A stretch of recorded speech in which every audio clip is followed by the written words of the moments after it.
So we've covered some polls previously coming out of the early states that show that Chris Christie is doing better than expected. I believe the last time we talked about one of these polls, he surged into third place in it was either Iowa or New Hampshire. It was probably New Hampshire. And in some national polls, there's some that have him down still at 2%. Others have him climbing much higher than that, 4%, 5%. Well, this is something else. So we have a brand new Emerson College poll on the New Hampshire Republican primary. And look at this. Trump is still leading by a mile at 49%.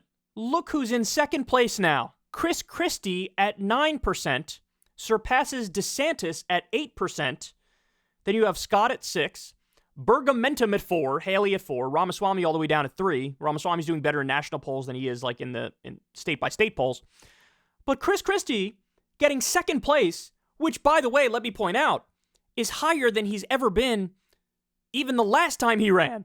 See, I've pointed out before about Christie, but the last time he ran, he was definitely listening too much to his staffers and his consultants who were telling him, oh no, you can't yell, you can't be aggressive, you can't be obnoxious, you need to act more like a politician, and that's how you're going to win the White House.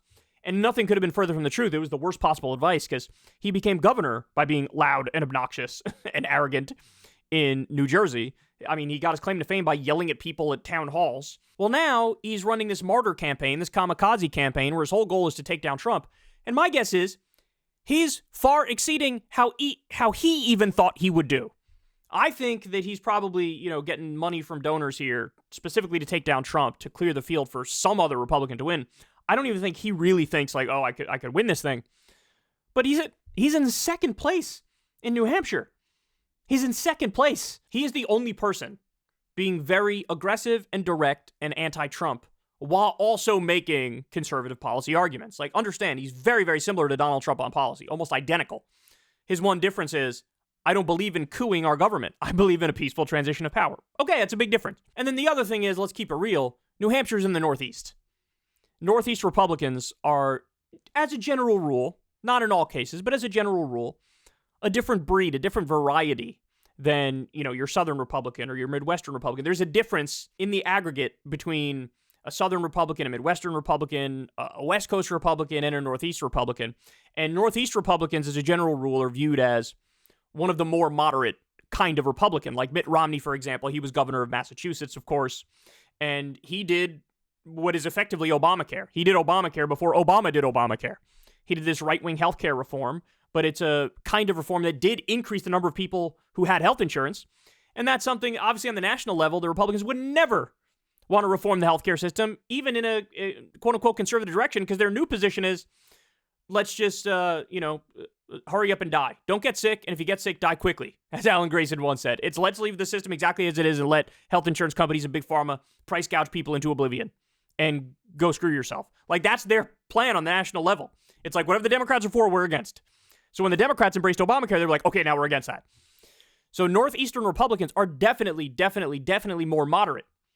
And so here you have Christie surging into second place. I think it's because he comes across as more moderate because he attacks Trump.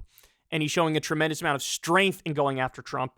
And at the same time, he's still espousing conservative policies. And he's still going after Joe Biden. Now, what's the ceiling on what Christie could do? Look, I don't know. It's really too early to tell. My gut instinct is to say Trump has such a stranglehold on that base that there's no way that Christie could actually pull this whole thing off. But remember, guys, the guy's got literally 91 criminal charges against him. From what I've seen, it seems like you'll get some of the answers on these things before the general election. But will you get answers on any of them before the primary? That I don't think so. But if you were to, then it'd be a really interesting situation, because then if Trump's out of the equation and it's Christie versus DeSantis versus Scott versus Burgum versus Haley versus Ramaswamy, then that'd be a lot more interesting. That'd be a lot more interesting. Pence is all the way down at 1% in New Hampshire. 1%. Christie's at 9%. Really, really amazing stuff here, man. And this, unexpected. But it's the fact that he's showing strength. It's the fact that he's still super conservative while showing the strength, and it's a clear contrast with Trump and all the ways that Trump is wrong, Trump is bad, etc. And particularly in the Northeast, that's cutting in his direction. But I'm sure, look, we'll end on this point. If you go look at the polls in like Mississippi, right, if there are any so far, I'm sure he would be down there in that 1% range. But I don't know. We'll see what happens. But this is certainly further than anybody thought he would ever go, for sure. Hey, y'all, do me a favor and like and subscribe. It helps out big time in the algorithm. Click the bell as well for notifications when videos drop, and watch that video on screen right now. You know you want to.